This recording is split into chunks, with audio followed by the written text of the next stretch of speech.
Said that we should be getting the big liquidity against this flat top area up here. So we're just going to start looking in that area for that liquidity at the cash open. And yep, so we're getting ready to do business. We get a nice volume increase just there. That's a starting point for a sell. And it wasn't just a starting point for a sell, it was the sell. And you can see that the sell came in from 78s. We've just taken it down through 70s. We've had a brilliant bit of business, ran the stops, taken the market, extended the market on the short side here. Remember, the idea is that they're buying to the extremes and they're fading it back down, and then they're selling it from this point to the extremes and they're fading it back in again. You know, and it's up to you against whether you trade the fade or not, but obviously based on the OBVs and based on the shape of the value that you're developing into, the idea is to try and trade with the value. Well, what side is the value on, guys? What side is the value on?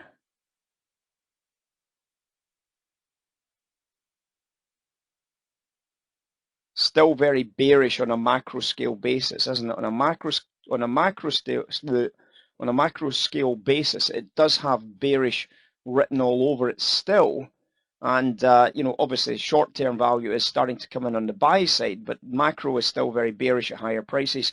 But when you say macro is bearish at higher prices, that doesn't mean you can buy anywhere. You've got to buy it. You've got to sell anywhere. You can sell at macro prices. That's where macro is bearish at.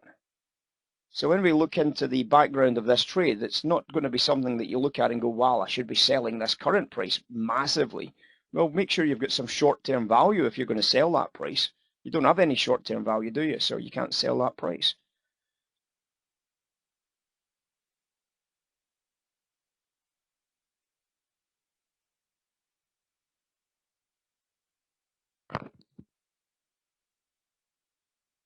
Well, the trade initially, Miguel, is just the break of the opening initial bracket. Then the initial bracket just comes from the prior little phase, doesn't it? The prior little phase gives us that opening initial bracket. It's just a level. The dealers, remember what happens to liquidity before they open. Liquidity drops off, so the dealers have a last level of liquidity, don't they? So when we look at it coming into the cash open itself,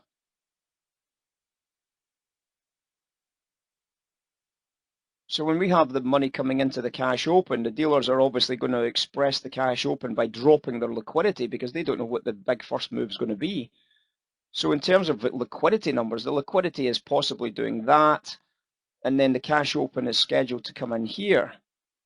And obviously ahead of the cash open, a lot of the dealers they'll add liquidity, but at higher or lower levels. So they'll drop the short-term liquidity, they'll drop the inside liquidity here. So this is liquidity volume, right? So that's what I'm charting here, liquidity volume. That's the number of bids and offers on the book. So a lot of the times they'll drop the liquidity volume if you're looking at the inside market. So what that means is that as the prices have traded prior to the opening phase, when they start dropping that volume, it forms that inside bracket. So obviously what's normally expected is that's going to be the volatility phase there. And obviously what you're going to look at then is say, right, well, the initial move is going to be an increase in volatility. So we're going to be expecting to see that break there and that break there. The market makers will now decide whether to add big offers above here or whether to add big bids below here, but you've got to get to those prices to find out.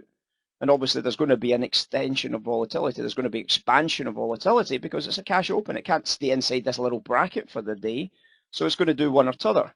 It's going to either extend to the downside or it's going to extend to the upside, but it's going to extend is one thing we can tell with 100% certainty.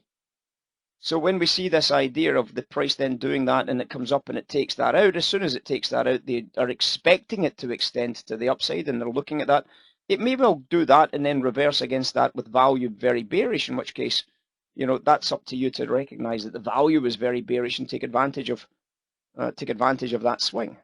So the extension of volatility is a good way to start reading how the market is flowing. It's a good way to recognize the initial volume. It's a good way to recognize the initial move. And it's a good way to start getting some value reads against what is happening. I still like the top edge sell. The value short term has just dropped off that high price of 78. It's the same price as I sold before.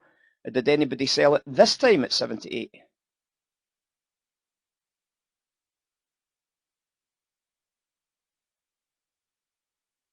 So short-term value started to come back into the short-term sell side, and this time the 78 actually had some short-term value coming back in against that move, and it gave quite an easy sell. The volume is divergent against that. It has a little punch, so you've got to be careful.